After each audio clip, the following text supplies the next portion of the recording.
Lisa C. has her fans. She's undoubtedly quite popular for this particular brand of storytelling, sad stories of old China. And true enough, if you have not read anything of the world of privileged women in pre-modern East Asia, this will offer some fairly graphic insights. Equally, the author's own learning of an historical secret writing for women makes for an interesting premise for storytelling. But I'm afraid that neither of these historical premises, foot binding and other suffering by Chinese and Japanese women for the sake of beauty, nor the language of Nushu, are nearly sufficient to sustain a good novel.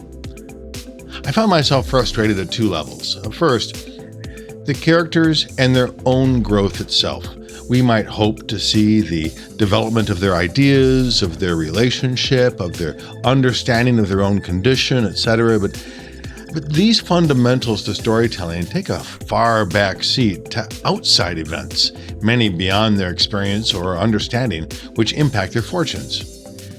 The political drama which exists within the female community itself is also resolved through time and death, not through the actions or understandings of our protagonists. In other words, our characters are long-suffering from start to finish. And yes, this might be historically accurate, but this is not a history. It's a novel. The final conflict complication around the secret language, the sustained conceit for the story, arises from such a simply elementary misunderstanding as to be unreasonably ignorant, even from this white male reader's immediate response. Is this really what we've been building towards? My second concern is a bit different, and I admit that I believe reading writers like James Clavell and Arthur Golden is problematic. I kept asking myself not just why I was reading this, it came recommended, but why it was written. It's a bit like writing about an idealistic sheriff in the mythological American Old West and saying, I wrote a story of the United States. Truly, are there no other stories to write of China than of this world of silks and tea?